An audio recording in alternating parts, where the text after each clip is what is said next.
Everybody, hope you're all doing well. It is a Tuesday. I was off yesterday, a little bit under the weather. Doing well. Lots to chat about here on a Tuesday, but feels like a Monday for me because I didn't do a show yesterday, so we got all the stuff to talk about from over the weekend, which is a lot.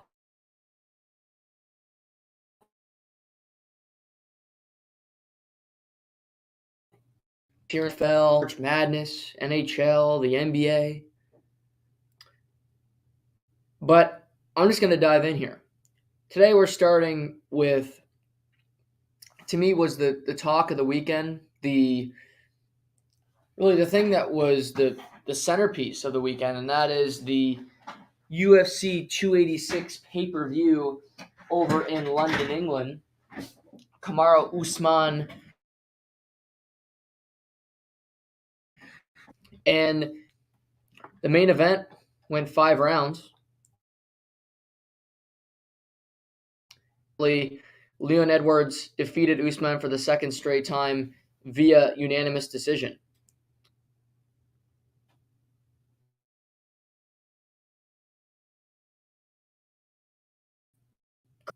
A guy who has not lost since 2005, defeating the likes of a no decision over Bilal Muhammad,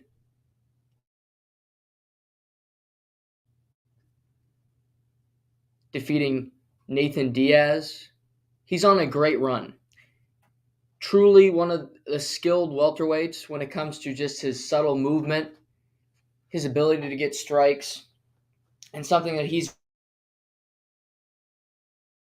worked his takedown defense, where Kamaru Usman, a great wrestler, could do nothing against Leon Edwards in this fight. And the third fight was the one Edwards looked the best in. He won the second fight via Hail Mary, which is a kick to the head. But this was a definitive win. There was no debate about this one. This was just a clear victory for Leon Edwards.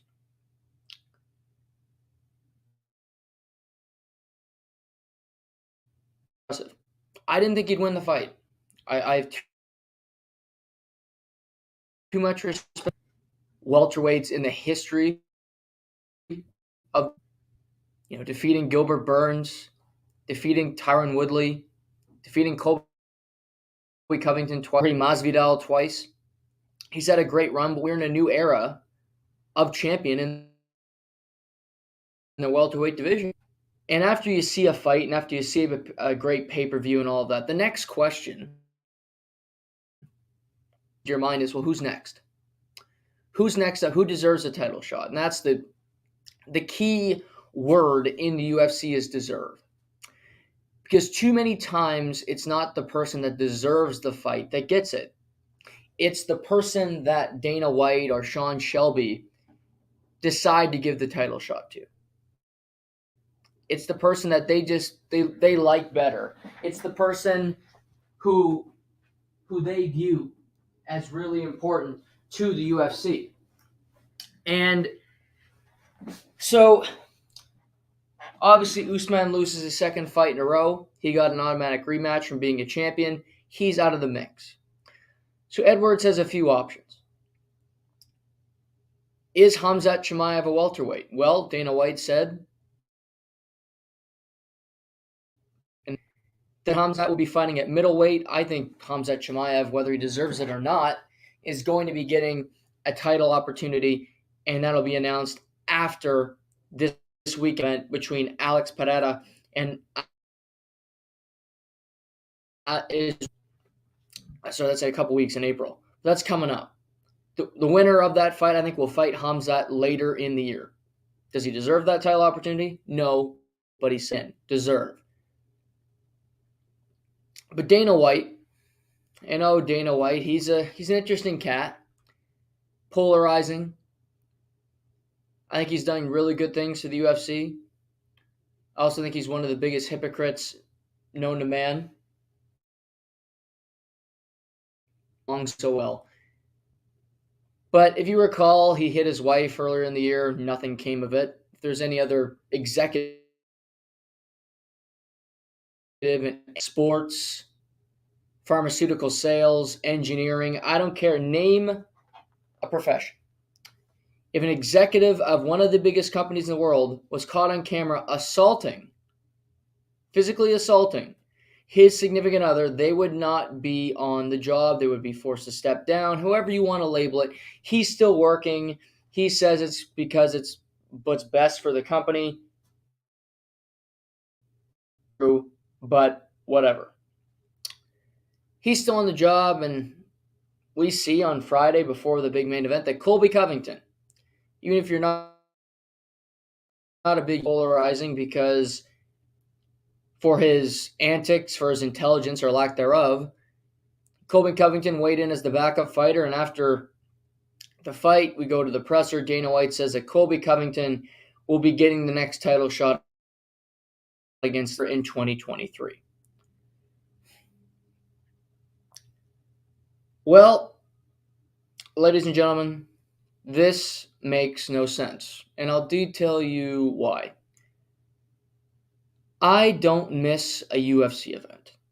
I don't miss a pay-per-view. I don't miss a fight night. I watch literally every fight that there is in UFC.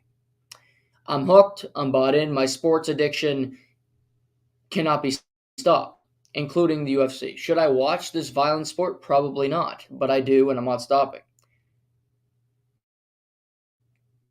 Kamaru Usman defended his title against Colby Covington twice. Two of the last three Colby Covington fights were for the. His only fight since then was a win over Jorge Masvidal, who is currently ranked 12th in the welterweight division. That would spark championship opportunity. While Bilal Muhammad has won 8 fights in a row, is only not even a loss in there, a no decision against the current champion Leon Edwards, he's beaten everybody. Vincent Luque, top prospect. He just beat Sean Brady in October, undefeated fighter. Anybody the UFC's put in front of him, he's beaten. And Dana White says, you know what? Colby Covington's next up. Colby Covington's going to get the next title shot, and that's just the way it's going to be. Well. I read online, the argument for this is that Colby Covington sells fights. Does he? Does he, or does the product sell fights? Do people tune in to the NHL because of you need someone?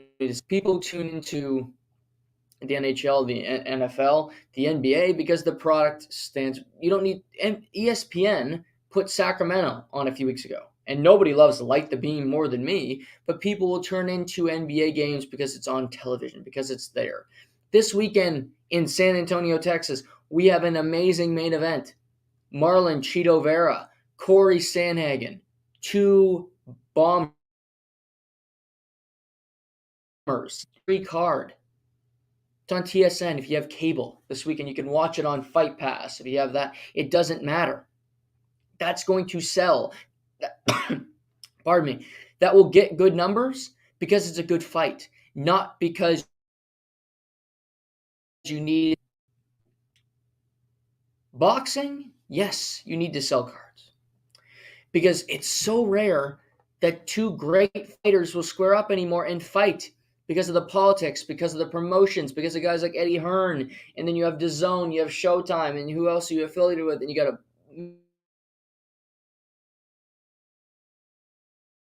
mix up Ryan Garcia and Tank Davis. You got to appreciate it because it's so rare.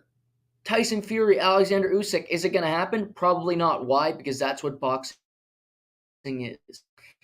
In the UFC, Dana White has the ultimate privilege to make the best fights.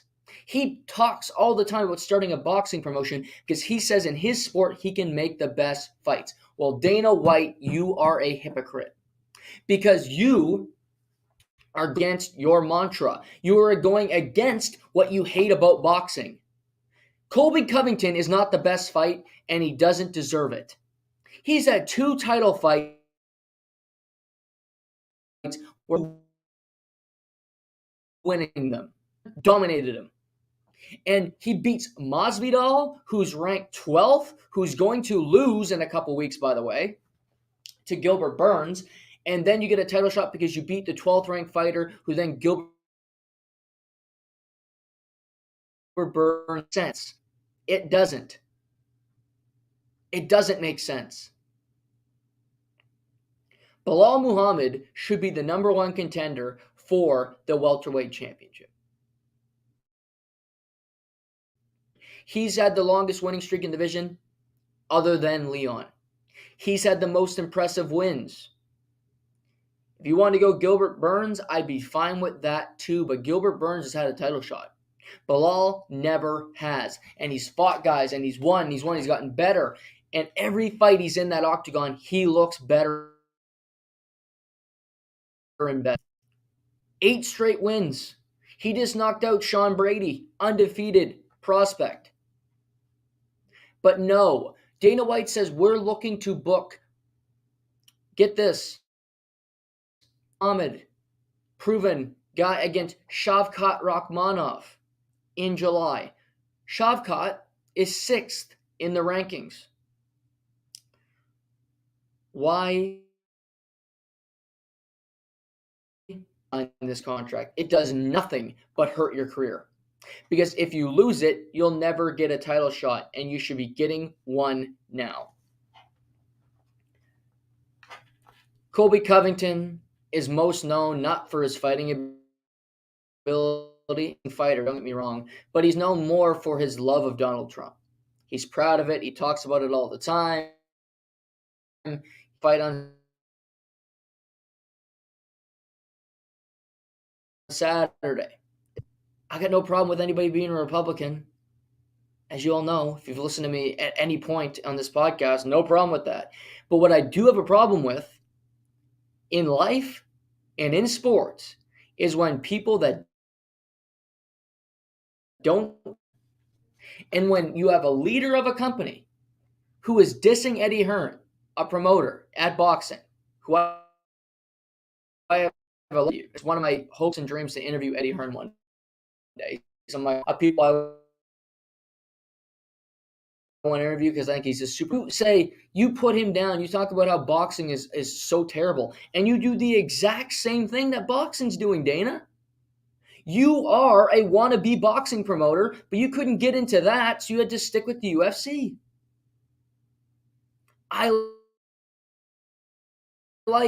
But guess what?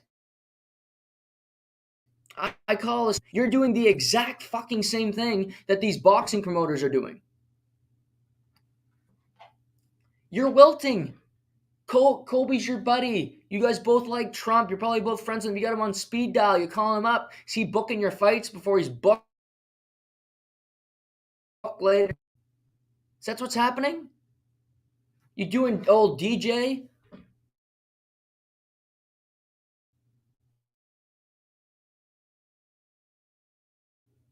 A solid. Why are you pivoting and trying to be something that you hate? That you want to be a boxing promoter. You'd rather be a boxing promoter. You say you watch all Canelo Alvarez's fights while you're at UFC events. That's really good promoting the fight. And how about Dana White, the great promoter, the genius promoter of the UFC? To the fight between Corey Masvidal and Gilbert Burns in 2 weeks in Miami. Oh, yeah, whoever wins this fight, yeah, well, they're not getting the title opportunity.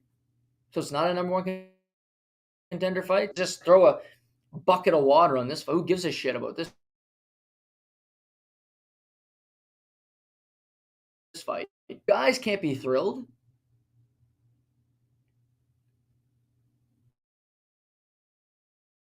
This stupidity from Dana White. And Leon Edwards goes on the MMA Hour yesterday with Ariel Helwani. Shout out, Canadian.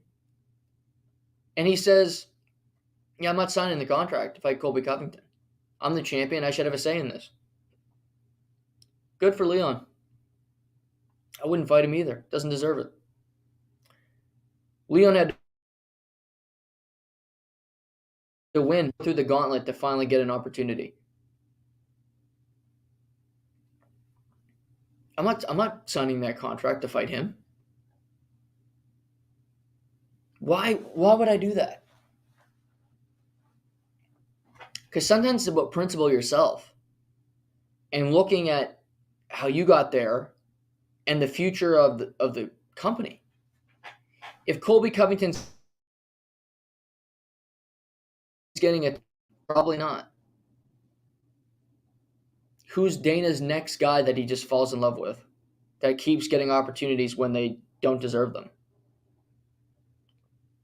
He said Colby. He's obviously got Connor, who he gets opportunities to that don't really deserve it. Who's next? It's the people like Nate Diaz who have the stones to stick up to Dana White, and then he blackballs him and calls him anything negative you can think of he comes up with, because they're not doing exactly what he says. They're not subservient. They're not just people that have no brain power whatsoever and say, you know what, yeah, okay, I'm just a drone. I'll do whatever this guy says. No. In my opinion, nobody in life should just a universal employer should just do exactly what their employer says. This isn't just The Last of Us, where we have to listen to Kathleen and we have to do what she's saying because she's in control of Kansas City. That's a reference to the show. If you haven't seen it yet, I recommend it. Binged it in a day, technically less than a day, 9 episodes. Not really proud of that, but sort of am proud of that. Good show. But my point being, we're not in this system. I love the UFC. I do. But I don't love the fact that I'm watching a product and I'm watching guys just completely battle it out. And I see guys going to big events and they win them. And you feel that emotion. And you feel like, okay, they're on the cusp of getting an opportunity. And then before you know it, okay, somebody that he likes better is going to get an opportunity. I hate that. My shortcoming in life, that's maybe why I haven't had much success to date in my 24 and a half years of life. But I believe in my core, you earn your opportunities.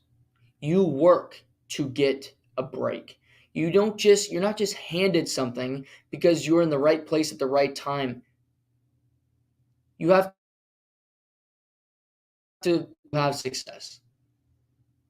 And it's no different from winning 4 rounds in the Stanley Cup playoffs or winning consecutive fights in the UFC. It's all the same path. It's all similar, right?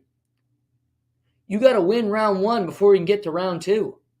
And for a guy like Bilal Muhammad, you beat Vincent Luque, then you beat Sean Brady, and you've gotten yourself to this opportunity where you're on the cusp.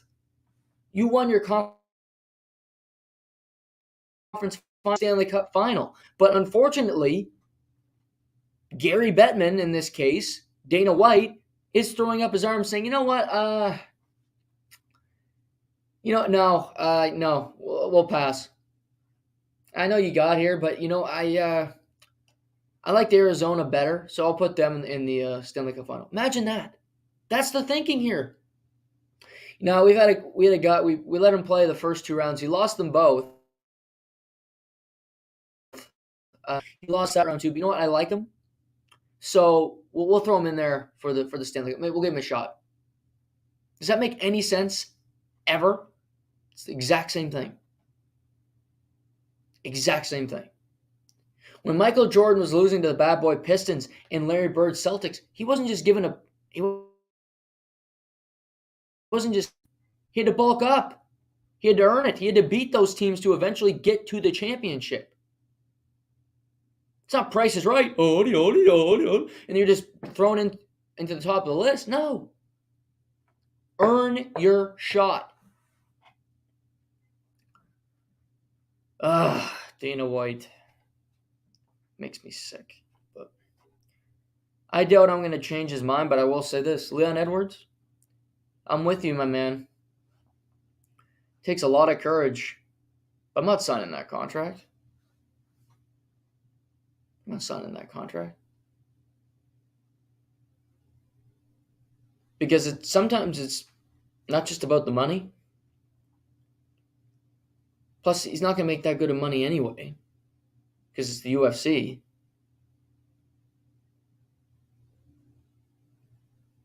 But I'd rather fight Bilal or fight Gilbert Burns because they earned it. I'd rather fight Hamzat. He's earned it more than Colby. At least it's fresh blood. Colby getting another shot. Dana White again. Oh, we don't like to book rematches for championships. We like to keep the divisions moving. Bullshit you do. Bullshit you do, because you're booking Colby Covington again. We've seen him forever. No, we hadn't seen him for a year and change. Where the fuck was he? Suing Jorge Masvidal? Didn't hear a peep from him. Then in a weekend, you hear him speak 85 times wearing sunglasses indoors, which is the most douchebag thing you could ever do. Trust me, look at that guy and what he's wearing. He wears sunglasses indoors. I'd rather meet anybody else than meet you. If you wear sunglasses indoors, reconsider what you're doing in life and change it. That's my advice for today. I hate sunglasses, period. I might have worn them 5 times in my life. They don't work, by the way, sunglasses. You're driving, they don't make it any better. Oh, the sun's in my eyes. Get over it. Sunglasses. I'm going to spend $400 on Ray-Bans or Oakleys when you could go buy a $10 pair and they're just as effective. Oh, I got to buy Ray-Bans because I look cool. What's that? Well, do you? Do you look cool? Or sunglasses? What a joke product. Sunglasses. It's just... my God. I know it's hard to believe here, but I do love the UFC. Love it. Watching it this weekend. They got me in. But I can still have my take on things. Also, this weekend, Justin the Highlight Gaethje returned to the octagon for the first time since a little over a year, where he lost the championship fight to Charles Oliveira via first-round submission. He got surgery on his nose. Oliveira has since dropped the title to Islam Makhachev, and Gaethje said he's coming back for one more run at the title, hoping to claim it. And he had a fight with Rafael Fiziev, one of the big young strikers, one of the talented young lightweights of the world. And we saw a fantastic fight on Saturday, the co-main event, the fight I was most excited to see, and it delivered. And early on, Fiziev was using his incredible pace. He moves around so fast, he can hit strikes. But the turning point of the fight, to me, were 2 things. Gaethje wore Fiziev out by hitting him directly in his left eye. Fiziev's eye started to shut, which I think, obviously was starting to hurt him. Gaethje, one of the hardest throwers in the sport. So his eye was starting to shut. Fiziev, his cardio started to drift a little bit. And Gaethje in the 3rd round started throwing his jab, which changed the fight completely. He started throwing the jab. His pace dropped. He landed some huge shots. He scored a takedown with 5 seconds left in the fight. And the highlight gets back into the win column. And to me, it's quite simple. Gaethje should fight Dustin Poirier for the 2nd time in both men's next fight. 5 rounds, winner gets a title opportunity. These guys are both box office, 2 of the best to ever do it. I'd love to see that fight again. Poirier needs a fight. Nobody interests him. I don't blame him. There's nobody that would interest me right now. Fight Gaethje again, maybe get a title opportunity. I was talking about this earlier. Let's bring our guest in today and ask him his thoughts on this fantastic topic. Shay, are you a fan of sunglasses? Yes.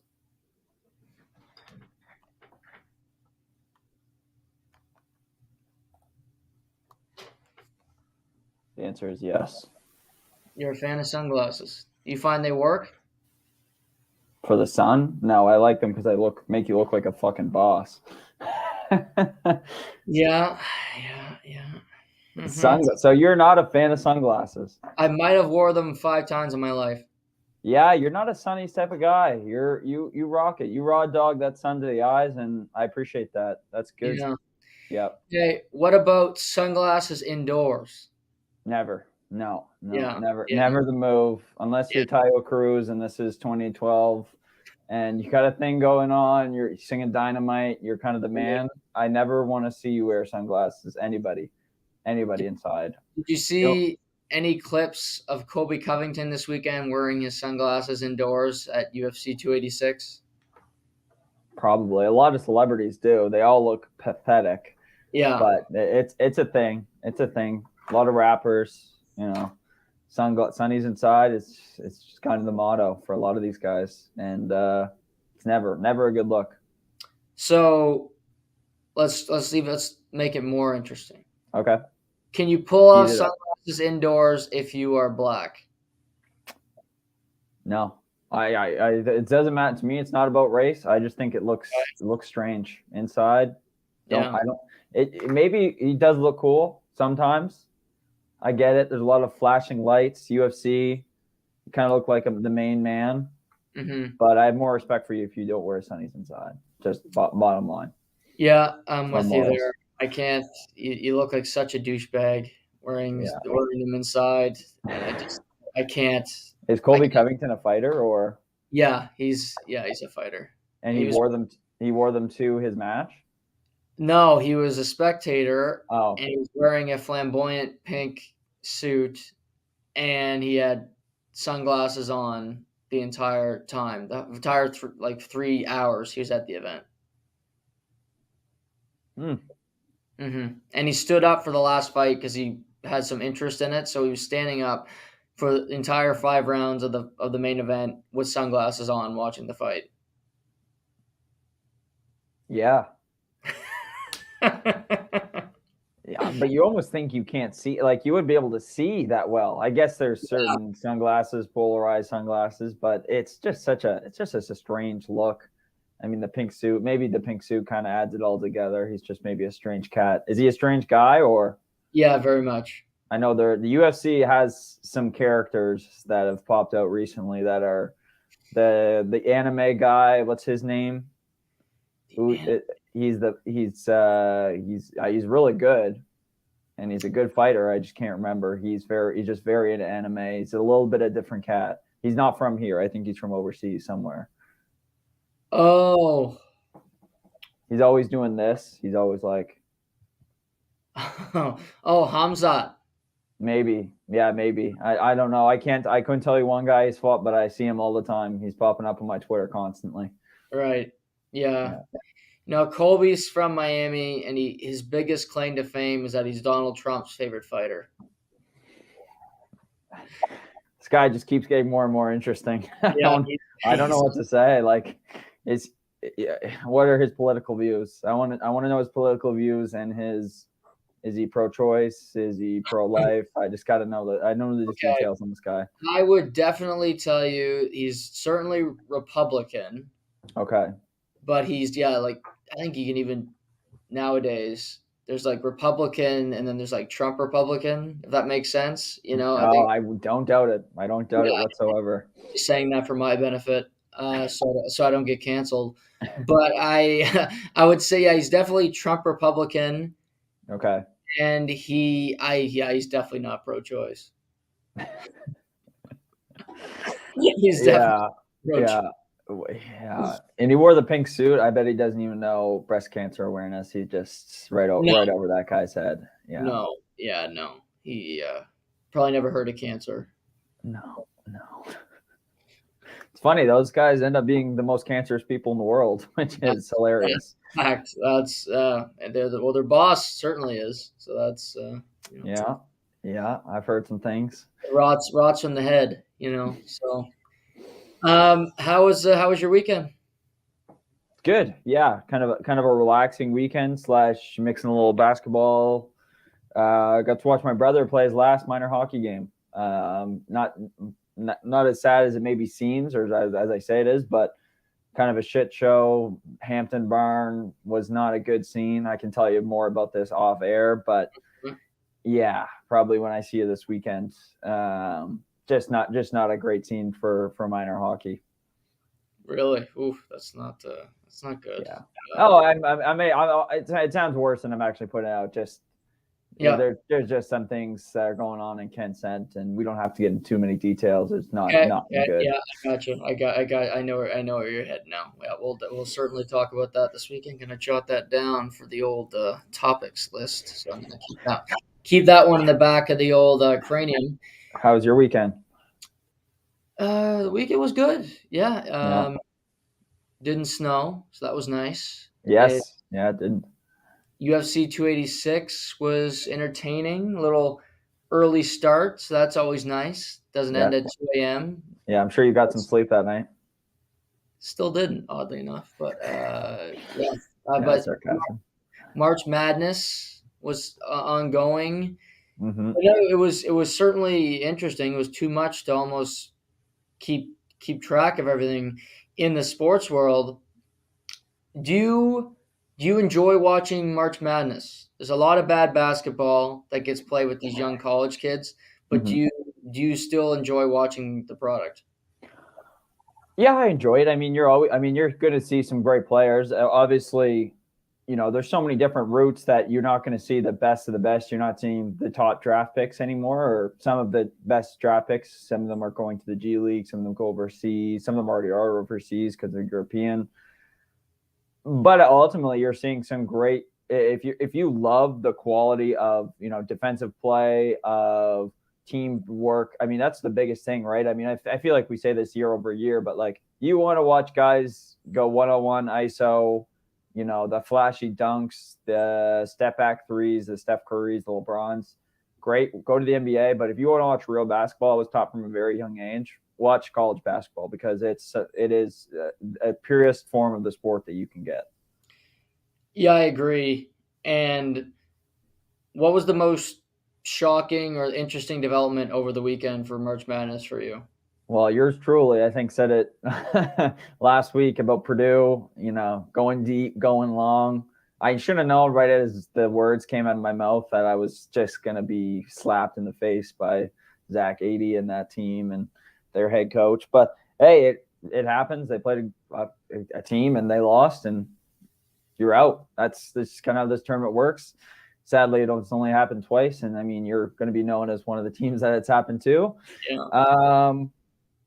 I'm trying to think of some of the other. I mean, I've been high on UConn. I watched a lot of both UConn games. They're both entertaining. I think they have a good little team. I hope they go deep. I can't remember the last time they have went deep. Maybe it was last year. Maybe it was a few years ago. The last time they made a Final Four was when they won. That was in 2004. Okay, there you go. It's been a minute. Yeah. So I always root for those teams. I hate seeing Villanova go back year after year. Gonzaga go back. I guess Gonzaga, when did they win 2-3 years ago, or have they won? They've never won. They made a title, if you remember, back with Jalen Suggs. Yeah. And they ended up losing that season to Baylor. But they've made it to 3 Final Fours in the last 6 years, but they've never won the NCAA title yet. Right. So, yeah, that's a team that keeps popping up. Do I want to see them keep continuing to win? I'd like to see somebody else new in the mix there. But, hey, like you just said, they haven't won before, so good for them if they keep going back. I believe we're down to this Sweet 16 for this week. Thursday. Yeah. So, yeah, it's going to be good. A lot of good. I like that. I really like Hosea Wong. I remember him a lot last year watching him play, and I'm glad he's still in the tournament. He's a good little player. Yeah, Miami, they crushed Indiana Sunday night. I still love Trace Jackson Davis for Indiana. That guy, king of the mid-range. But he can play some basketball. Going back to Purdue for a second, You talk about basketball, and I blame coaching for this loss for Purdue. On average, they are the tallest team in NCAA basketball. It helps when you have a 7'4" guy, but their whole team, based on proportionate height, is the tallest. Fairleigh Dickinson, shortest team in the tournament. Over the last 12 minutes of that game, Zach Gaejthe took 1 shot. How is that possible? It's just not. It just doesn't make any sense. I mean, it's like you're just not using their strengths, right? Like it's as cliche as that sounds. I mean, like, why aren't you throwing it down there and letting this guy eat it all day long, grabbing his own rebounds, getting putbacks, getting fouled? I mean, what's his percentage from the line? He's not, but he's like an 80% free throw shooter. It's pretty why good. Why not get him to the line? Was he close to fouling out or something? No, I think he had 3. The game ended. Yeah, mismanagement. Can that coach as soon as this tournament ends? Don't make it about like let it slide for now, and then as soon as 2-3 days after the final game, can his ass. That's all I gotta say. It is no, but to your point, it is ridiculous. Like, how does the largest team in this tournament lose to the smallest team? Doesn't make sense. But it's also why the tournament's beautiful, because anything can happen. Right. Of the teams you've watched so far, who do you think is the best team? Oh, gosh. I was pretty high on Baylor until they got spanked. God. No, and they play. Just to break the fifth wall here, Shamus texted me earlier that day and said, should I take Creighton or should I take Baylor? And I told him to take Baylor, and I was wrong, openly admit that. But they played really well in that game. Just Creighton didn't miss. Yeah. They shot 53% from 3. Creighton's is scary because they got Princeton coming up. If they keep shooting, they got a shot.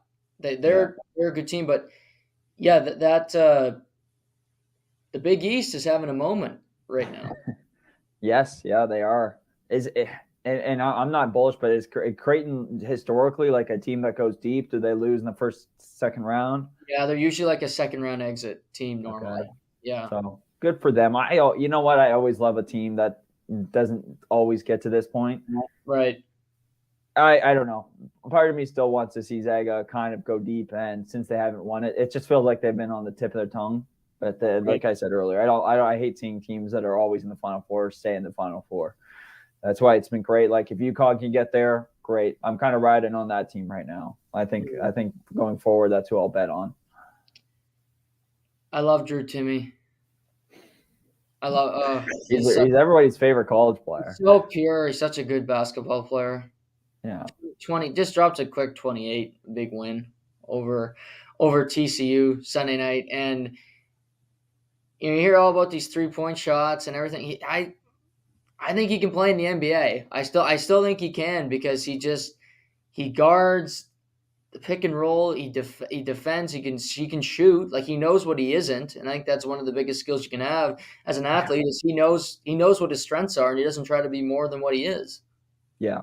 Yeah. I mean, it's so wrong now. Like, you got to be a 3-point. You got to have some kind of 3-point shot. It's like, everyone on your team is going to be shooting threes anyways, because that's what the NBA is. That's why I have such appreciation for guys like Jimmy Butler and people who don't have to shoot threes to be successful. DeRozan, like, those guys are now what feels like, I guess, like a rare stone, and it's just like they don't come around anymore. Guys who just shoot twos and rebound and get shit done, and that's maybe what Timmy could be.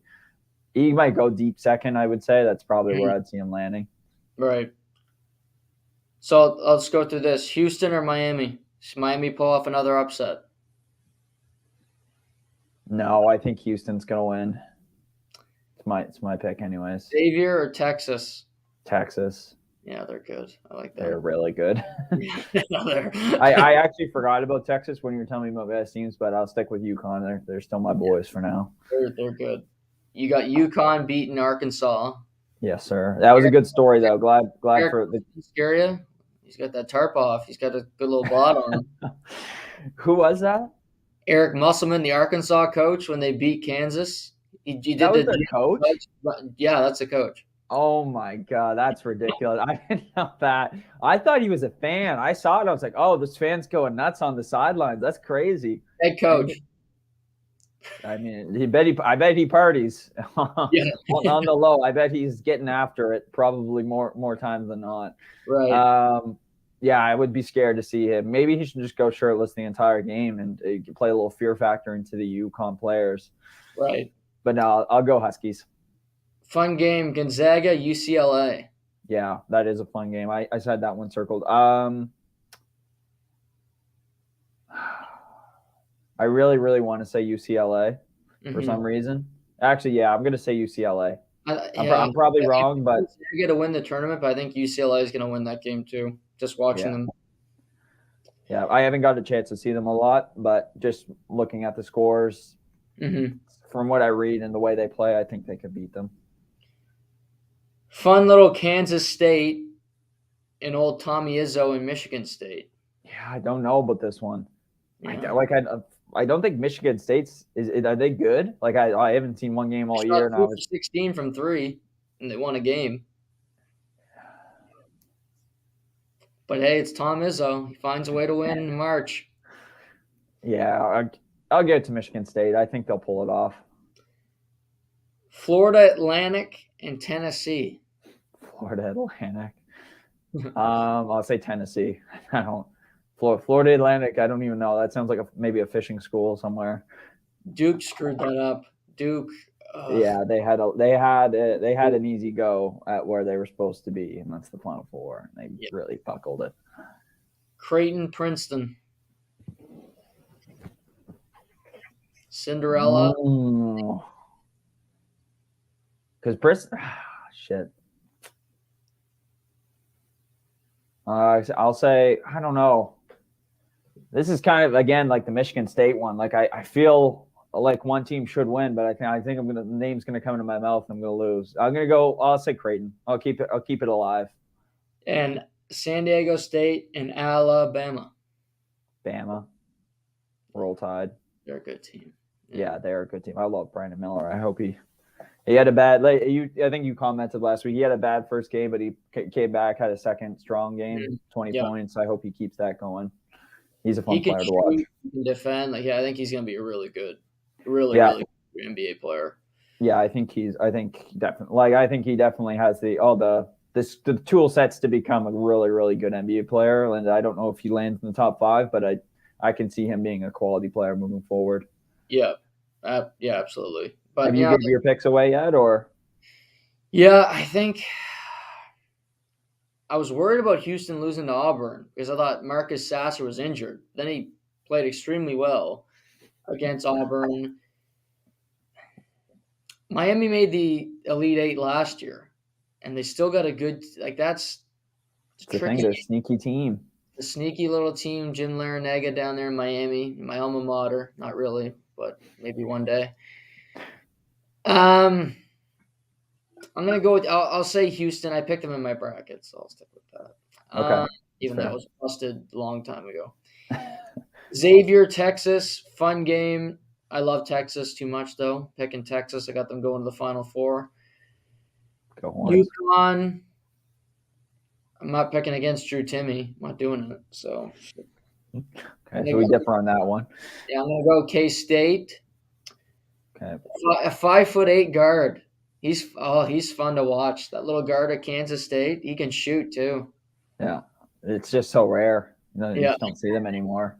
Yeah, he's like the Shabazz Napier of Kansas State here. I'm gonna go Florida Atlantic over Tennessee. Really? They can shoot. That's the thing.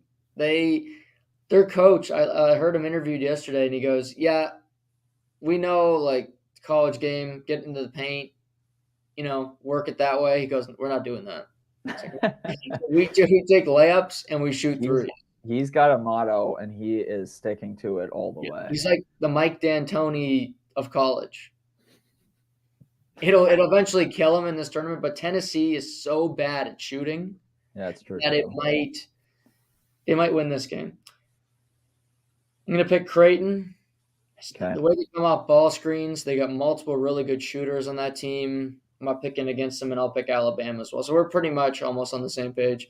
Yeah. Hopefully all of our picks will be wrong, so we'll update that next week. But You got one team that you can pop into the Final Four as a Cinderella team, or maybe even a team you'd rather see in the top four. Who do you pick? Oh, good question. You just based off of what you've seen so far, or like the team, like the coach, small school, Right. big school if you want, I guess. If whatever team you could just say, hey, this team's going to the Final Four. Yeah. This is it. Just looking at the bracket, because I have it in front of me, I'm going to say Kansas State because they're small. Like if I look at it, Florida Atlantic, Tennessee, Kansas State, or Michigan State, one of those four teams is getting to the Final Four, no matter what. I think Kansas State's the funnest team out of that bunch to watch. I think they got a couple of fun personalities. Their coach is kind of into it. So I'll put Kansas State in there. Small school, no more for football than basketball, but the Big 12 had a great year, and you see teams just bounce from the Big 12 out of this tournament. The SEC still has Bama, Tennessee, and Arkansas. So you got three from the SEC still remaining. I'll go Kansas State. What say you?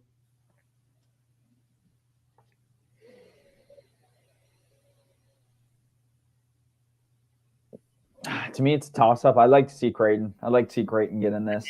Yeah. Yeah, that's probably my team. Oh, if they beat Bama, that's like getting. I think they'll get to the national title game.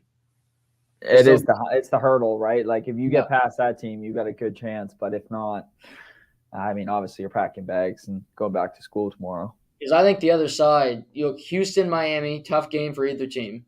Yes. Xavier, Texas. I think Texas will win, but Xavier's a good club. They can play basketball. Sean Miller usually finds a way to screw these things up, but Arizona's already out of the tournament, so that's fine. They're done already, so you can't screw up Arizona anymore. He's like Xavier.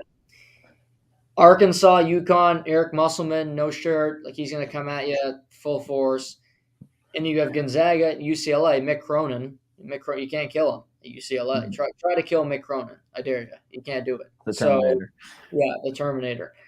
That draw is tough. That's really difficult. I think for any of you look at Creighton, a Michigan State, any of these teams, you got one really good team to beat. That's Alabama. And you're in the national championship game, then you take your chances against any of the remaining teams on the other side. And that's a winning formula for me.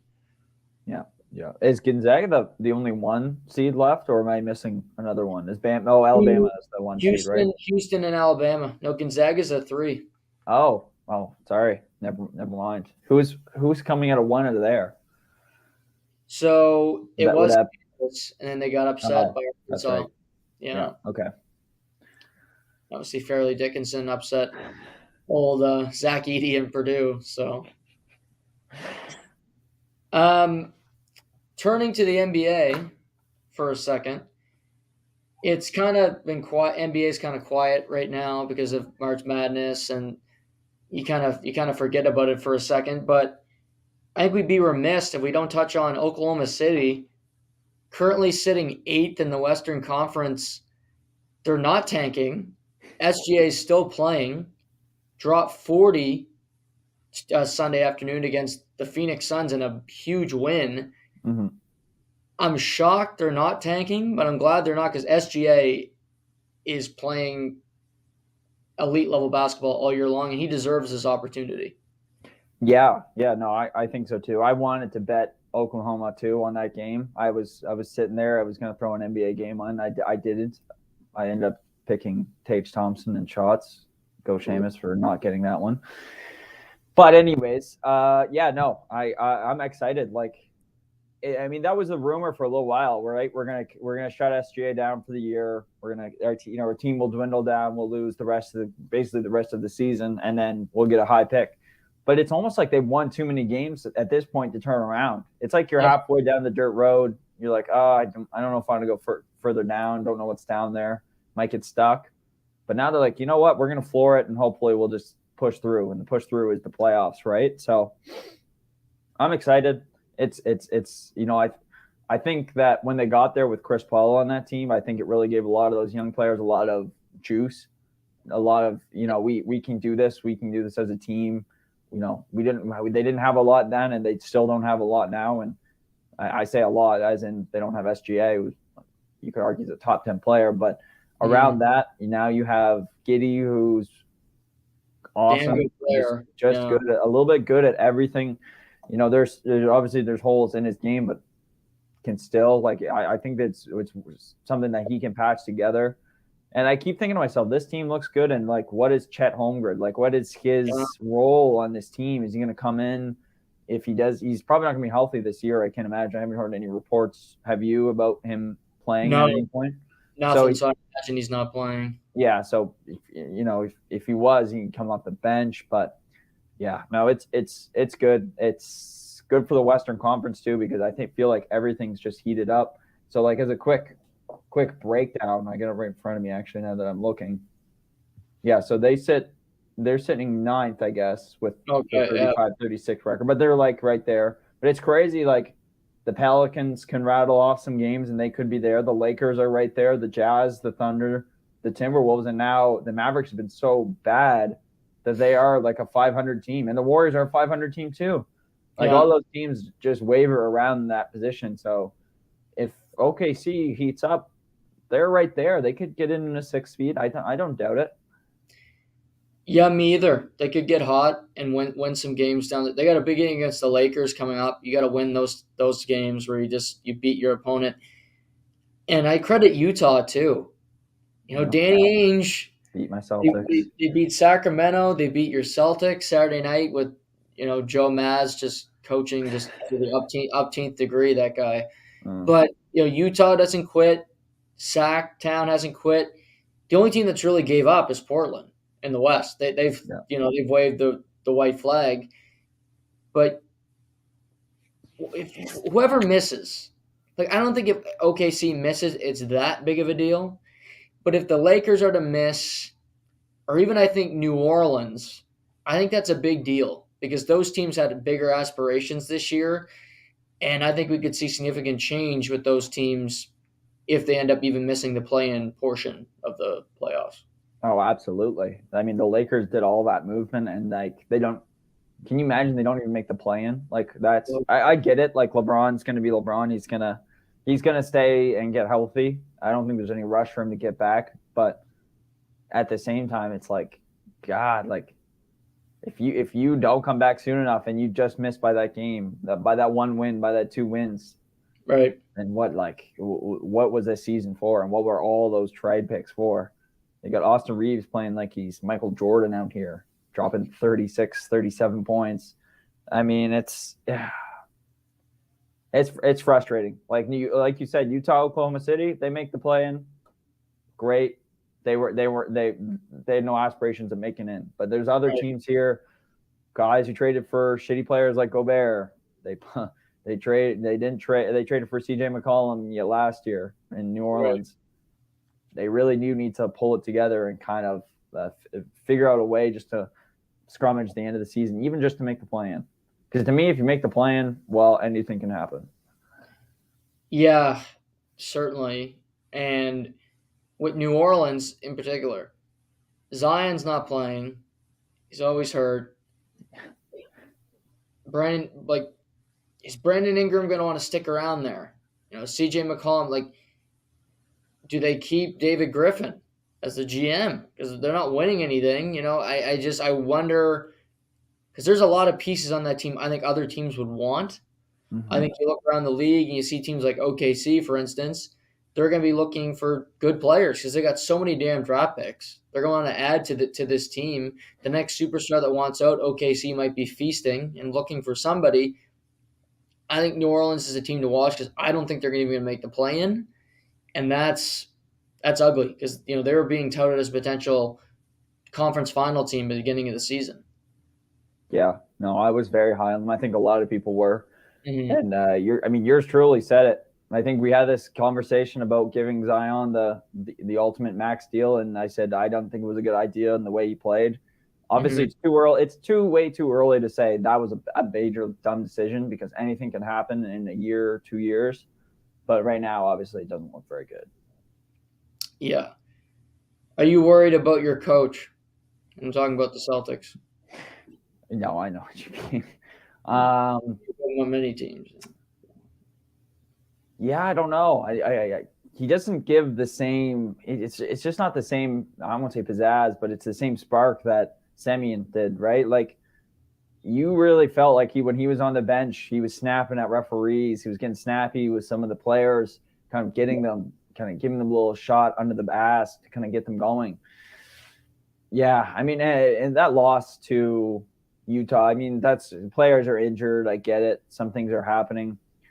Utah obviously played really well. I'm not going to take anything away from them, but goddamn, like coaching needs to come into play here soon, and we need to win some games down the stretch. I want to say we're past. Well, we're not past yet, but Philly's going to pass us here soon. It's just a matter of time in my mind. Would you rather be the 3 seed and play Miami? Mm-hmm. Or no, sorry, play the. Oh, I guess we'd be playing the Nets. I still rather play the Nets. I'd rather play the Nets too. Miami's starting to look a little bit better, I guess, of late. Yeah. Yeah, I'd probably play the Nets again. I feel like the Nets, not that they'd be an easy victory because I don't want to say anything that'll get me in trouble down the road, but I still think they'd match up a little better depth-wise. But we said it last week too, Marcus Smart, injury or not injury, he has not played well.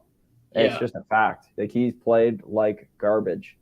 And mix that with Robert Williams never playing. Street clothes. Street clothes 3, 4, whatever one.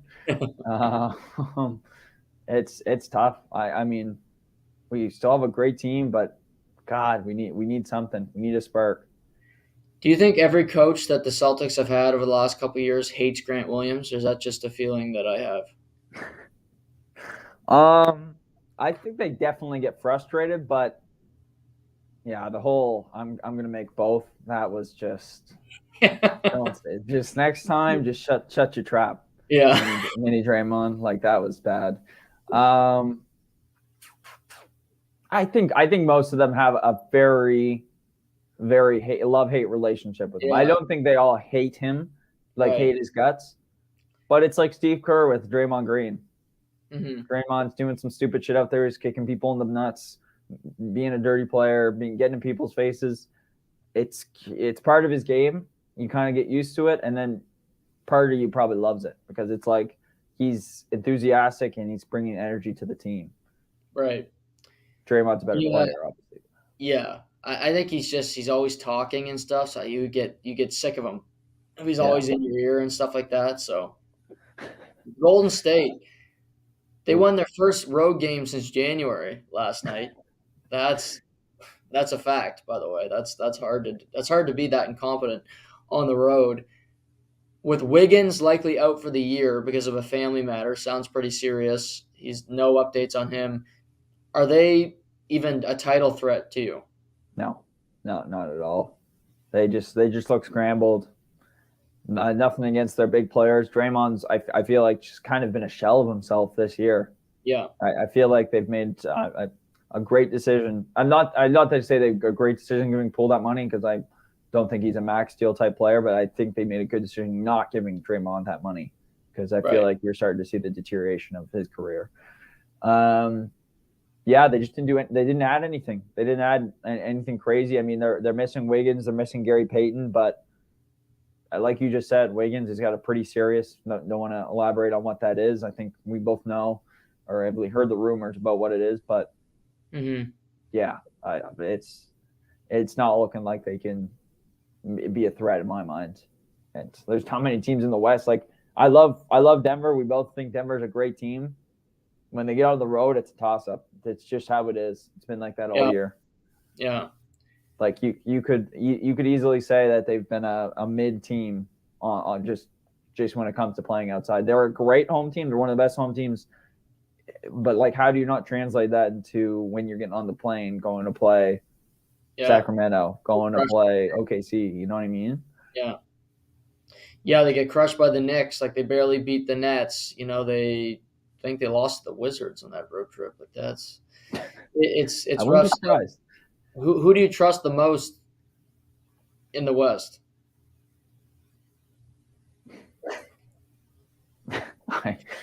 I couldn't even tell you. I'd like to say Sacramento, but then experience plays a favor in an unfavor in their hand. We'll get to light the beam later. Oh, light the beam. KD doesn't come back soon enough. I mean, the Suns are just not going to have enough cohesion to work together. Like if they went on a run, I think that'd be unbelievable because it'd be like, oh my god, like this guy has hardly stepped on the floor with this team, and he's in a kind of. It would inflate his reputation as being one of the best players in the league, and maybe one of the most dominant players right now. Right. Oh God, that's tough. Is it oddly Memphis with Ja coming back tomorrow night? Yeah, As crazy as that sounds. Yeah, they're not a great away team either. But yeah, if they get Ja back, they could do some things. I agree.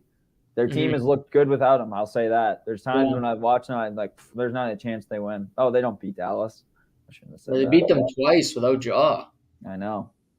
Like I think they can. And then even more asked the question, was Ja right when he said we're fine in the West? You know what I mean? That snarky comment that he made. Yeah. I mean, we'll see. Time will tell. I wouldn't put any full stock into any team in the West right now. That's how I feel. Seeing Ja last night at the game and then seeing him go right to Kyrie Irving after the game, did that worry you as much as it worried me? No, because I feel like Kyrie is just well liked amongst all the players. As much as it's a problem, I feel like players like him. Like players like Kyrie. Yeah. I've heard on multiple podcasts, multiple reports, players actually don't mind Kyrie, but outside of the locker room / his antics is where he gets into trouble with the team, organization, with the city, with COVID, with Jewish people. He just doesn't get along with those people, but with the team and the other players in the league, he seems fine. So yeah. I'm a pint on the patio when it comes to Ja dapping up Kyrie. Okay, that's fair. I hope it's good for him because I do like him. I don't want to see him, go down. We talked about it last week, right? Like, he needs to change some things in his life, and whether he does that or not is kind of up to him. And if he does, I think he has a long career with an MVP mixed in there somewhere, because I've said it all year, he's an MVP type player when he's on his game. He's leading a great team. I just wish they went out and got like a veteran. You know what I mean? Yeah. Like they just needed a veteran to calm the room down. And I feel like there was guys out there that were willing to be moved. A Jay Crowder would have been nice. Mm-hmm. You know what I mean? Someone who's been around the block a couple times. OG. OG Anunoby, been to a championship, knows what it takes. It's kind of what you need these days, is a couple guys who have been there long term. That's why I like Sacramento for one reason. They don't have a lot of experience, but they have Harrison Barnes, who's been to two finals in a very short career. I wouldn't say short. He's been there over 10 years. Yeah, he's been around the block. You're right. He won a title in Golden State, and their coach, for what it's worth, won a title as well with Golden State. Might have been his assistant, but he knows what it takes to get there. So they do have that going for them. They got your Celtics tonight, which should be a fun game there in Sacramento. Lots of Celtics fans in attendance, I'm sure. As a Leaf fan, you can answer this as a Leaf fan or just in general. Okay. Do the New York Rangers scare you? Yeah, they scare me. They definitely turn their tide. I was drinking your water, I think, early on when you said about Tarasenko, Patrick Kane. How's this going to look? But I definitely feel as of late they're definitely looking like a more well-oiled machine. I didn't think the Tarasenko Panarin mix was going to be great, but somehow they found it. I mean, I think that's a lot of the guy in the middle too, DJ Zibanejad. He's been good. I mean, he's nothing short of just a magnetic player around the ice. Puck seems to find him. Mm-hmm. He's doing right things. He's playing well defensively. He makes up for a lot of mistakes for his wingers, but sometimes that's just how good centermen. That's just what good centermen do. So I'd say as a Leaf fan, if it came down to it, I think New York. I mean, obviously we have bigger problems in Atlantic, but if we came down to it, I think New York would give us a scare for sure. Yeah, their goaltending is starting to play well. Zibanejad's on a tear right now. He's playing incredible hockey. They win a combined 13-0 over the weekend with their two and both huge leads early in the game. 6 goals on 6 shots against your Predators. They yanked the backup to put in Saros, which if I was Saros, I would say fuck off. I'm not getting in that net. Keep that bum in there. Yeah, But I just played my ass off against Winnipeg, and you guys couldn't score a third goal. Not my problem. yeah, But he got thrown in there. That's a stupid. That's just like that coach. You're so done after this year. But that just closed the coffin. absolutely. But they're fast. They're starting to gel. And the biggest thing is Shesterkin. He's starting to look like the old goalie that we know him to be. And if he's dialed in that way going into the playoffs with a compromised Carolina and a young New Jersey, I think they're by far the favorite to get to a conference final at the very least. Yeah, we really could see about like a final six kind of matchup between Boston and New York, Toronto, New York. Right. You know, it's a good possibility. I think it'll be exciting. It's crazy to look back. I went today because I'm thinking they had to get rid of either Zach Jones or Brendan Schneider to get those two players, those two wingers, and they kept them both. It's mind-boggling how I don't know what kind of swindle jobs were going on, but they somehow mastered that, and they get two, I'd say, at least NHL-worthy defensemen. Schneider's already in the NHL. I think he's here to stay for quite a while. And Jones, I think, will be in here at some point. If not with the Rangers, he'll be with somebody else.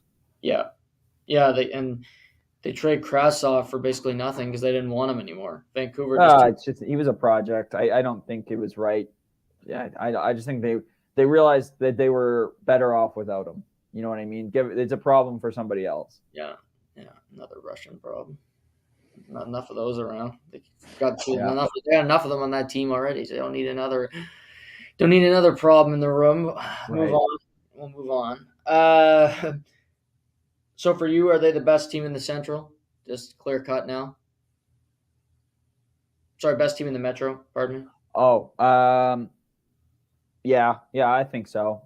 I mean, I still feel like Carolina will be competitive, but at the same time, yeah, I mean, you can't really compete with that decor. Keandre Miller, the way he plays, he had a great game on Sunday. He just dominated. Mm-hmm. You know what I mean? And I feel like they've got the experience now too. Like that's one thing about New Jersey that scares me. They're going to get to the playoffs, and I think they're going to get a rude awakening with whatever team they play in the first round. But I mean, Rangers. I mean, they've been there, done that. Now they've went to their conference final. They're ready for their next step, and they've got experience too. How about the Central Division? Certainly interesting right now. Colorado's on a tear. Minnesota still wins with no Kirill the Thrill. Yeah. Dallas picks up a massive victory over Calgary over the weekend. J-Rob doing his thing, which is owning. Overtime victory gets to 40 goals, but you got to it's a tight race in the Central. Who do you think ends up winning the Central? And the 2-3 matchup is going to be a hell of a battle in the first round. Yeah, you completely. I mean, you missed the fact that Winnipeg has completely fell off the face of the earth. They are just terrible. Hate to see a Canadian team do bad, unless they're maybe Montreal. But Winnipeg, God, like what is going on there? I need an explanation from you right now, like straight up, what's going on? So, I would say Winnipeg is playing. What I think is Winnipeg is thinking too much. They're thinking too much about the stakes. They're not playing just simple hockey. They're not playing with any flow. They play passive. Nick Ehlers looks afraid, and then he fights, which I know is a kind of an oxymoron, but that's the way he looks to me. He doesn't look like he wants to pounce on pucks. They miss Blake Wheeler. Blake Wheeler's still a good player, I can tell you that, because they miss him. Perfetti, their defense I never liked, so that they didn't upgrade that. And, Hellebuck bailed this team out a lot early on in the year, and he's not making big saves currently. Yep. He's letting in some goals that he'd want back. When he starts on a bad streak, it usually goes on for a while because he's kind of a negative Nelly, and it kind of gets into his head a little bit. And he freaks out. So they're just playing bad hockey. Yeah. They just don't. They're not playing with any flow. They don't have any character, any pace. It's a team without an identity right now, and they're searching for one. And the only thing they can hold their hat on is that Calgary is more incompetent. Yeah. Like, I don't think they'll miss the playoffs. It's just like all year it feels like they've been in this top 3 position. They're kind of battling, trying to get to first. And now the last 15 games, it's like they've completely just gone off the rails. They're losing to terrible teams. They play Arizona coming up. What's that? Yeah, they play them tonight. Yeah. Oh, okay. They play them tonight. I would sneakily probably put money on Arizona just because they've been just so porous. I don't know if I trust them enough to beat them. It's worth the bet. Yeah. Worth the sprinkle.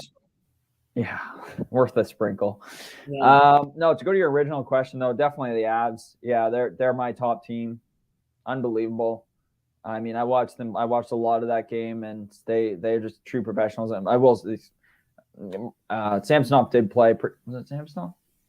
Yeah. No. Murray did. Murray play that game. Murray played against Colorado, didn't he? No, Samsonov. Oh, I'm getting them confused because they're intertwining so much nowadays. Yeah. He played well, but like Colorado is just they're fine tuned. Mm-hmm. Alex Newhook, he looks good. He's a great little water bug out there. Sam Girard, players, and they're still winning. That's the thing, right? Like McKinnon's on a tear. He's going to have 90 points, even though he's missed like 20 games. Yeah, it's unbelievable. Landeskog, who is usually 25 goals out there, and he's just absent. But other guys have stepped up. The back end looks good. When Bowen Byram plays, he looks amazing. Oh. Flat out, he's going to be if they can lock him up, which I hope they do. Mm-hmm. He's just going to be a force on this back end. Get rid of Sammy Girard this summer. Sign Bowen Byram to whatever contract he wants. You give him the pen, give him the book, whatever you want. This is it. Because you already got Cale signed in such a great contract for what he does, and he was phenomenal in that game. But yeah, you get those two guys. Yeah, I mean, there's nothing to be said. They're deep. They've got great guys. I thought the Evan Rodriguez signing was great. He's just kind of he's just a depth player, but they needed that when the major contracts started to build up, right? And it's great for Joe Sakic to find all these little holes, these Drew O'Connors, you know what I mean? Who plays hard, checks, doesn't give you a lot of space, but at the same time, he's only making like $1 million, $2 million. You know what I mean? And that's exactly what they needed. Lars Eller fits in well with that too. He's just a depth forward who does it on both ends, and that's great. Has cup experience just like the rest of them. Yeah. So, yeah, they're there. I mean, Dallas. I'd love to say that they're going to give them a shot, but I really think it's Dallas, Minnesota at this point. Who would you favor in that series? Yeah, we're talking full healthy bodies, or right here, right now. Let's say Kirill's back, and everybody's full strength. Minnesota and Dallas, full strength. I'll take Minnesota. It's gonna be tough. They play that same way every game, and it's who do you start in net for Minnesota? Between Gustafsson and Flower? Yeah. Oh, geez, I don't want to pull a Vegas here and mess this up. There's a right answer and there's a wrong answer. I'm putting Flower. Yeah, no, I'm not putting Flower. You're not putting Flower. No. He hasn't looked good this season. Gustafsson's been better. I think it's similar to that Leafs dilemma with your Leafs, where one goalie's been really good, one guy's been pretty porous. He had one good game, and now people are talking about he should be the number one goalie, and he let in 4 goals in that great game. So how good really was he? But Flower, Gustafsson's been rock solid all year for them. Ottawa would kill to have him back. Yeah, I And know. you can always go to Flower. He can always come in for game 2 or game 3. That's what Vegas did. It didn't work, and they got rattled because they tried to flip flop. And I think you got to pick a guy and you just got to stick with him. And that's my Flower's my guy. And you can't use Flower versus Murray. There's those two guys that are two second entrants of the goaltender scenarios. But no goalie gets treated with kids' gloves like the Flower. He's won one Stanley Cup on his own merit. The other two he won because he was part of it, not because it was all his doing. And nobody criticized why couldn't you start the Flower on Twitter and Marc-Andre Fleury this and Marc-Andre. Okay, he might be the greatest guy. He might cure fucking cancer. I don't care. If you don't give me the best chance to win, beat it. No, I'm taking him. Taking Flower right now. Stay in my sand. Alan Walsh, future client, Shamus Fillmore, call him up. Good one. Future agent, maybe. Yeah, I don't know. I like their team. They're big. Their bodies, they're gonna play rock solid. The only thing that they'll probably get outskilled because Dallas does have, one of the best lines in the league, flat out. Yeah, and Dallas, Wyatt Johnson as a young kid has played so good this year for them. He's really good, and Lundqvist has been a healthy scratch lately because they got some depth on the back end. Absolutely. They just hit a skid a little bit here, but they've been really consistent pretty much all year long. I just think Colorado's a better team than them, top to bottom.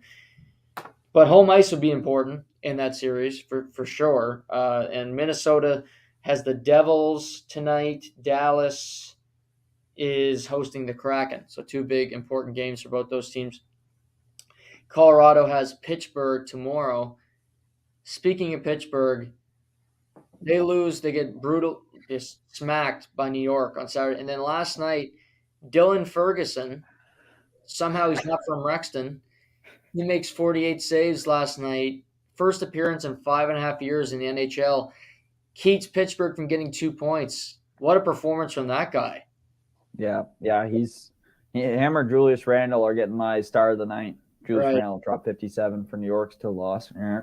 But Dylan Ferguson, I think, takes it. That's a hell of a performance. That's a gutsy performance for a team that could pack it in. We don't know anything, but no, I'm going to play for my team in front of me. Good for him. Yeah. No, hell of a moment. And some of the saves he made too, unbelievable. Yeah, he had 40 shots after 2 periods, and he's the only reason they won last night because Pittsburgh was all over them. And LA, quickly before we get to our little MVP bit that I thought we'd do, LA wins 8-2 last night over Calgary. And this has got to be another low point for Calgary. They've had a lot of them. Right. I get it. You're on the road. It's your 71st game of the year, but you need to win that game. Every game is must win for them now. And you 8-2, that's so embarrassing for the Calgary Flames. Yeah, they packed it in big time. Yeah. Yeah. No, nothing more. I mean, you dialed it in there. I mean, Calgary, to me, they weren't. I've never felt like Calgary was competitive since the trade deadline. They had they had their little window where we're going to be buyers, we might be sellers, we don't know what we're going to be, and now it's like okay. Since then, they haven't been anything impressive, and it's looking like a big kind of waste of the year. I feel like I said it, Tyler Toffoli could have got a lot for him. Mm-hmm. Who knows if he puts up this type of year next year, and then you get a lot less. LA Edmonton first round. Who wins it? Edmonton. You taking LA? I might. I saw Matthias Ekholm's slap shot last night from 5 feet away from the net. I love him.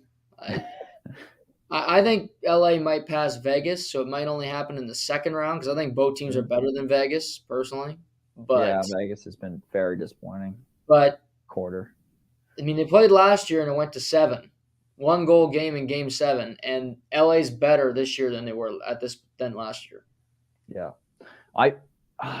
for me, it's health. I feel like Draisaitl and McDavid are going to be fully healthy. Well, Draisaitl was a little banged up last year. Yep. We'll see, though. No, I have no doubt. That'll be a fun series. Oh, it's if we get privileged to watch that, I think it'll be one of the best series. It was a fun series last year. Yeah. A lot of people don't like LA, whatever, for whatever reason. They don't think they're entertaining. They don't particularly like Philip Deneau, whatever. But they are at squad, and they would be very, very fascinating. To see Kopitar try and take down McDavid every single night, sign me in. I don't want to meet those people. No, there's people who won't turn on LA. No, they're going to bed anyway. I'm not watching. Most of them, yeah. God, makes me sick. Let's get to our little MVP bit. Okay. Touched on this on Friday a little bit, but I thought we'd bring it up again today. So what we're going to do here today, ladies and gents, is we're going to talk about our 3 MVP candidates of the National Hockey League. If the criteria was just based on you're the MVP of the league based on what you bring to your respective team. So it doesn't always have to be points. It's just how valuable you are to your team, if you willed them to a playoff position, where you are in the standings, things of that nature. Shamus brought up this example yesterday with me via text. That's the Taylor Hall MVP. The year he won, you could argue McKinnon had a better season, but Taylor Hall was so paramount to New Jersey making the playoffs, the voters ended up giving it to him. So we'll go through that criteria. Who do you have as one of your 3 nominees for this MVP in this criteria? For this year, gotta give it to him. We just talked a little bit about his team. The Mac Dog, Nathan McKinnon. It's been Rantanen a lot of this year, but when he's on the ice, McKinnon's probably easily the most dangerous player. He is lighting it up. Like his shot is so elite, but because it's so elite, he's got to be respected by defenses, and he's finding other players to score for him. You've seen it this year. I mean, Rantanen going to pop off for 50. Yeah. Who else? Makar is going to have 20 goals again this season. Rodriguez get to 20. Rodriguez, he played a lot with Terry Lehkonen before he got injured. Terry Lehkonen would have had 25 goals. So all these guys are benefiting from McKinnon just being a water bug, just going out everywhere. And, his skating ability, moving around, his edge work, it's all looked really, really good this year. He's missed about 10 games, but he's still going to be one of the league leaders. I would not be shocked if he was top 5 in scoring this year. He's currently 6th on that list, and everybody else has played 10 more games than him. Yeah, he's truly on an MVP run. Like if he hadn't missed those 10 games, to me he'd be the second. I think he'd be second in points. I think he'd be ahead of Draisaitl by a little bit if he played those 10. Yeah. Yeah, no, he's incredible. No hangover for that guy. He just got right back on it. No, I think he wanted the MVP. I think he wanted to add that to the resume. I'm going to pick Rantanen just based off many of your criteria. I just think in those games McKinnon missed, he was so important. He's getting more and more points. He's getting more assists this season. He's not just a scorer. Watching him and Marner play against each other tonight was a real special treat because you have 2 of the best wingers in the league. They're both so important to the respective teams. Marner's been more important to the Leafs this year than Matthew has. To me, Rantanen has been as important or more than McKinnon. That's a rare thing to say for a winger. But I love both these guys. McKinnon's a great answer as well. It had to be one of them. Mm-hmm. But yeah, I think Mikko Rantanen's just stepped up his game even more in dire straits for Colorado. Yeah, watching that game against against Toronto that he played, I heard an interview way back, and they said if there was one critique that they could give Rantanen, what would it be? And that it was he's such a big guy, but he's not physical enough. Right. He doesn't use his weight like he could. And I thought he was very, very physical in that game. I can't say how many hits or how many checks he threw, but being on pucks, being on top of guys, I felt like that was an added ability to his game this season, which proves that, even if you are one of the most elite players like he has been for the last couple of years, you can still get a little bit better by just doing little things to make your game better. And it's not like he's played like a lot of this season. He hasn't played with McKinnon, right? So they separate, kind of like how they do it with a lot of, how they do it with Draisaitl, McDavid, how they do it with Matthews, Marner. They'll separate them so that they become deeper and they become harder for teams to play. That's a lot of what those 2 guys in Colorado can accomplish. Yep. My next guy, God, it's gonna kill me a little bit to say, but he's been so elite. Plays on the best team in the league. Gonna have the 88 from the BOS, the meth bear. Yeah, I just hate Jack Edwards. He's just such a bad guy. But David Pastrnak, not much to say. He's just been great all season. He's going to put 50 goals. He's great in his own end. He's a team player. He just signed a very friendly deal for what he brings to any team. Yep. I don't think he'll get enough love in this conversation from hockey writers because of where he plays in the team and who he's been helped by. But I just think he's been so important. Like if you were to take Pastrnak off this team, say day one he hurt his leg out for the season, tore his ACL, I think it's a neck-and-neck race, Toronto and Boston. And that's a statement. That's a hot take by me. But honestly, I don't see it any other way. This guy has just been vital every single game that he's been on the ice for this team. And, it's amazing to watch. He's just got so much skill. He's got offensive power like I've never seen many players have before. But yeah, probably going to bounce us out of the first or second round this year, but I'll still take him. He'd be an MVP guy for me, but like I said, won't get the love from the writers like other guys will. Yeah, and he's talked about just being a one-trick pony. All he does is score goals. That's the narrative about Pastrnak, and that's just so not true. No. He always has more assists than goals every year, but somehow he's just a goal scorer. So I guess every Rocket winner is only a goal scorer. So it's always a stupid argument, but I love him. You know how much I love Pasta. He's my guy, and I don't have him, but he certainly was on my short list. And I agree. I think Toronto would win the division. If Pasternak's not in the Bruins, I think Toronto wins the division.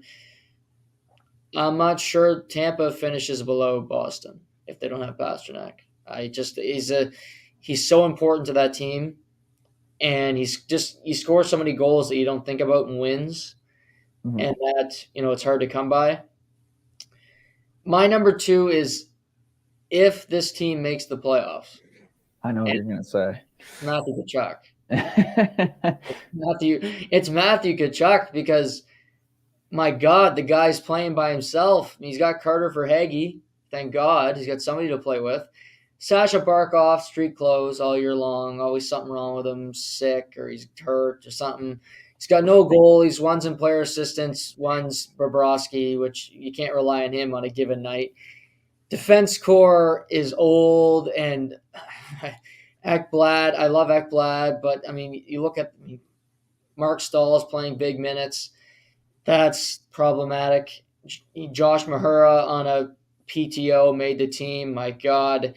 But this team has had to fight their way all year, but they're not a very talented team. Let's be honest. They've underachieved. I don't find they're that talented to begin with. For Hagee Tkachuk, he's going to finish with over 100 points again on a new team. And if they make the playoffs, he's the most valuable player of the team, and I don't think they even get close without him. So I'm going to put Matthew Tkachuk as my number 2. Yeah, they're in the old Bedard race, I think, if Matthew Tkachuk doesn't come around. You take Matthew Tkachuk and Barkov off this team, they're probably, I want to say, AHL material. They've just been so bad defensively, and yeah, a lot of people probably attributed Tkachuk's too much money. He's too much money. He was playing with Elias Lindholm, Johnny Gaudreau last season. The best line in hockey. Why are you paying him? He's not going to be a 100-point player with those guys can shove it. Yeah, he's downright filthy every time. He's must-see hockey, and they're in a playoff spot now. So it could. I think he makes this list. I looked at their schedule versus Pittsburgh's schedule. I think theirs may be a little tougher. They play Toronto a couple times, Tampa maybe one more time, but we'll see. I don't trust the team. No, I absolutely don't trust Pittsburgh either because a game like last night should have been an easy win. Dylan Ferguson, Ottawa, You basically got served a win, and Yeah. you just refused the meal entirely. Now they got to go to Colorado. Yeah. Watch them beat Colorado, but can't beat. It's just this year has been strange with some of the wins and some of the losses coming out of the gate. It's been hard to bet, if I might add. Yeah, no, respectable pick. It's Matthew Tkachuk. Do you have 97 as your last guy? I do. Yeah. I do too. Yeah. It's either criteria, he wins the award. Yeah. If he was with, it's funny if we'll take the Pastrnak example with Leon Draisaitl. Say he's hurt day one, ACL, can't play. Yeah. One, do they make the playoffs? Two, how many less points does McDavid have?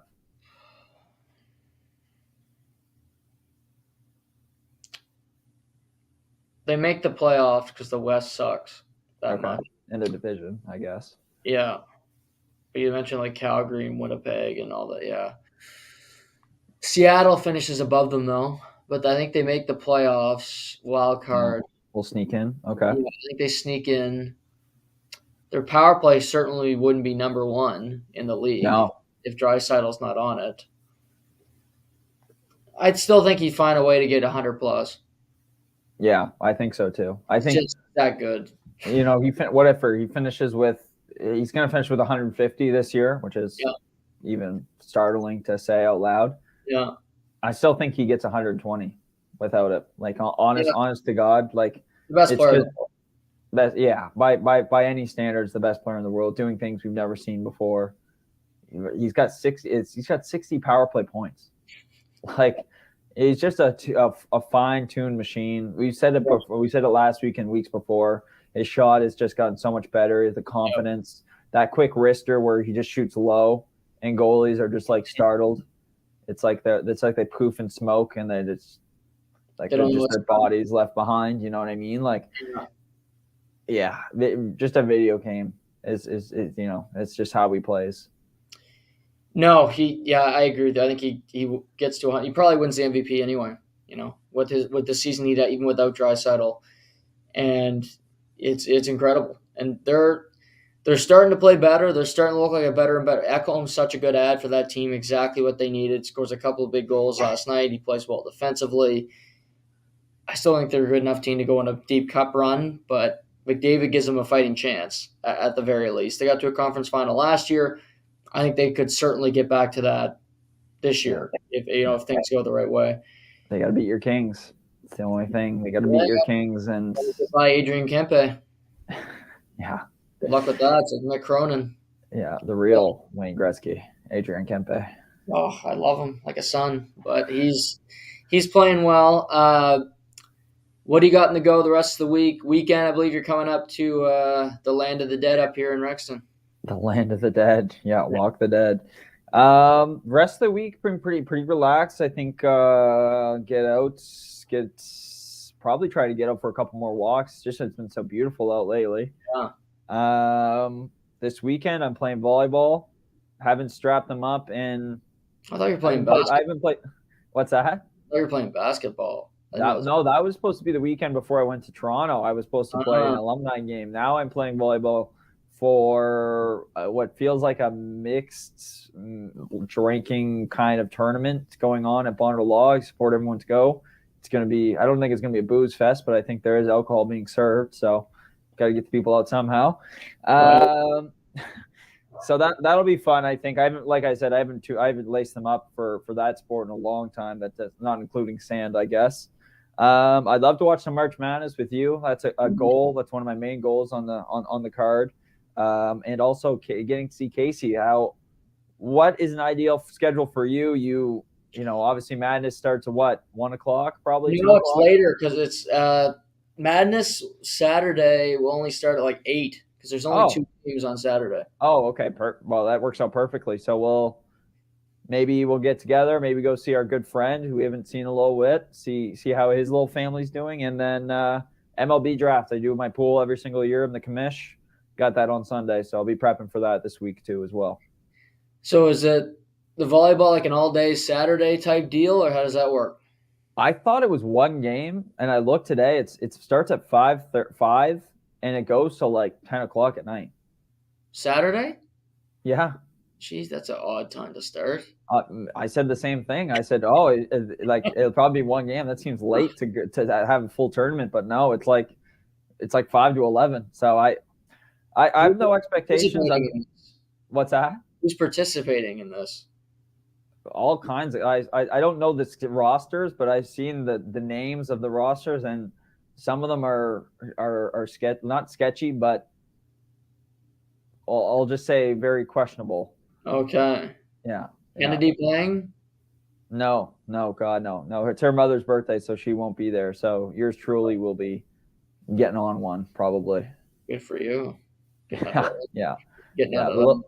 Yeah, we'll have to find something else to do. So we'll go visit Casey, but love to do something else. Maybe we catch an afternoon game if there's a decent one. I know you like your Arizona Buffalo afternoon game, so if there's one of those, be happy to watch it. Yeah, nothing like it. Yeah. How's the Mandalorian?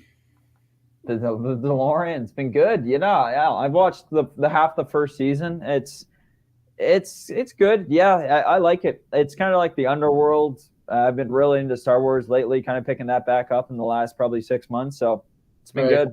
I try to rewatch every little series. I'm not really. I'm kind of dreading watching the new. This I guess you want to call them the sequel or whatever you call them, but that'll be on the horizon pretty soon. So it's been good. You've been watching The Last of Us, and I'm done. Liking it. You're done. You're done the whole thing. Yeah. Is it done? Like the season's done? Yeah, I watched it. I watched it in like a day. Were you surprised by the ending? See, I know how it ends because I played the game, so I'm always asking people how they liked it. No, I'm not surprised because I think the character, you could see that coming. Okay. Like if you watch the show, I think you could see that coming. So that didn't surprise me that Joel made that decision. Are you surprised he doesn't tell her? Yes, I was surprised about that. Selfish decision of him. But no, I thought all in all, it was a very good show. Episodes 6 and 7 lag a little bit for me. They kind of slower. Episode 3, I know you said it was online. That was the best episode of the entire show. I will say, and this is coming from me, the last episode, not enough zombies. That's surprising. Because I used to hate that you're in a zombie, Yeah. No, true. There's none in the last episodes. I found that strange. Yeah. No, it's for everyone who's interested. I don't know. I'm not it's not The Walking Dead. It's not zombies. It's it's filled with basically two characters bonding over some very traumatic and very very heartwarming scenes, and over the course of I think it takes place over like 6 months, maybe 5 months. And I recommend anyone check it out. I mean, I think it's pretty evident we're both Pedro Pascal fans, both watching 2 shows that he's in. I mean, what an actor. He's got range. He can play a psycho in that Nick Cage movie. I don't know if you've watched that before. Yeah. He's in Narcos. He's got range. I like him as an actor. He seems like a good guy too. Yeah, no, he's good. Bella Ramsey's very good. You got Nick Offerman. It makes the cameo, which is he's got range too. I'll tell you. Yes, he does. Yeah, he's good. That episode's fantastic.